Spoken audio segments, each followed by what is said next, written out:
अस्सलाम वालेकुम दोस्तों, मैं हूं आपका मेज़बान राशिद हुसैन और आप देख रहे हैं the Kings of knowledge channel, जिसमें आपको बहुत सी इंफॉर्मेटिव वीडियोस देखने को मिलेंगी।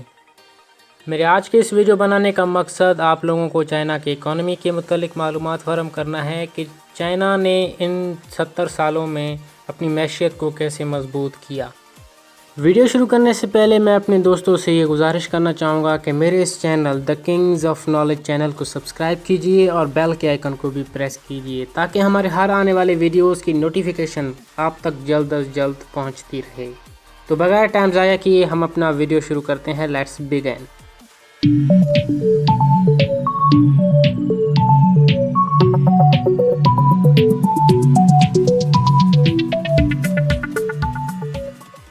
दोस्तों, चाइना 70 साल के कलील अरसे में आलमी तन्हाई से आलमी लीडर और आलमी मैशियत बन चुका है। आज चाइना जिस तेज़ रफ्तार से तरक्की कर रहा है उस पर उसे आलमी मैशियत का इंजन भी कहा जाता है। चाइना में जब कम्युनिस्ट पार्टी इक़्तिदार में आई तो चाइना दुनिया के गरीब तरीन ममालिक में शामिल था और फिर 1950 की कहत ने तो इस मुल्क की कमर ही तोड़ दी।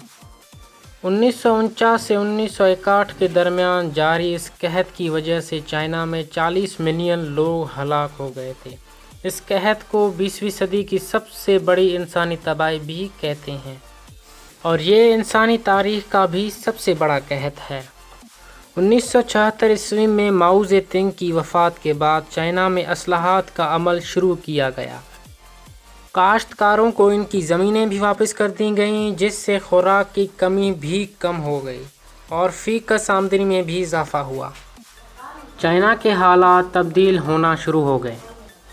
1979 ईस्वी में चाइना के आलमी दुनिया से रवाबित बहाल होने शुरू हुए। चाइना ने अपना मुल्क आलमी सरमायाकारों के लिए खोलना शुरू कर दिया तो दुनिया की सबसे बड़ी आबादी की तरफ सरमायाकारों ने रुख कर लिया। सस्ती लेबर और दीगर कवानीन में आसानी के बाद चाइना सरमायाकारों का हब बन गया। 1980 ईस्वी के बाद चाइना में बहुत तेज़ी से तब्दीली आई। करोड़ों लोग गुर्बत से निकल आए। मंडी और सस्ती लेबर की वजह से चाइना आलमी मैशियत का हब बन गया। चाइना की मसनूआत पूरी दुनिया में फैलना शुरू हो गईं। लंदन स्कूल ऑफ इकनॉमिक्स के मुताबिक 1978 ईस्वी में चीन की दरामदात 10 अरब डॉलर थी, जो आलमी मैशियत का 1% बनती थी। 1985 ईस्वी में ये 25 अरब डॉलर तक पहुंच गई और अगले 2 दहाइयों में बरामदात 4.3 ट्रिलियन डॉलर तक पहुंच गई। चाइना एशिया में तिजारत करने वाला दुनिया का सबसे बड़ा मुल्क बन गया। चीनी मैशियत में तब्दीली से वहाँ के लोगों के हालात भी तब्दील होने लगे।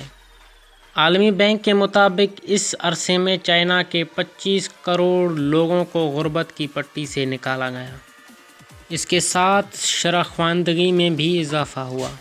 2020 में चाइना में गुर्बत को मुकम्मल तौर पर ख़त्म कर दिया जाएगा।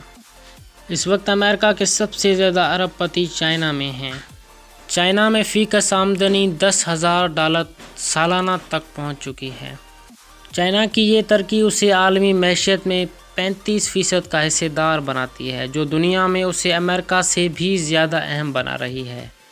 अब चाइना बेल्ट एंड रोड मंसूबे के ज़रिए आलमी सरमायाकारों की एक और लहर उठा रहा है। इस मंसूबे के ज़रिए दुनिया की आधी आबादी को चाइना तिजारत और सरमायाकारी के ज़रिए जोड़ना चाहता है। इस मंसूबे पर जिस तेज़ रफ्तार से काम जारी है, इसके मुकम्मल होते ही चाइना की मैशियत में एक और बूम आने की तवक्को की जा रही है।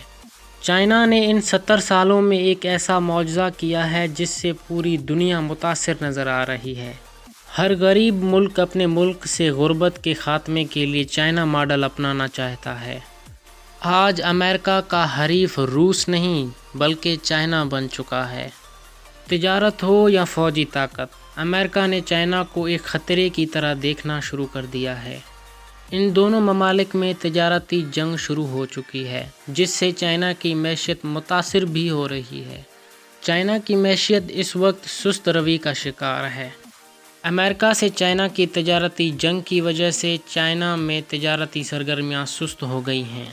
सरमायाकार गैर यकीनी सूरत हाल का शिकार हैं।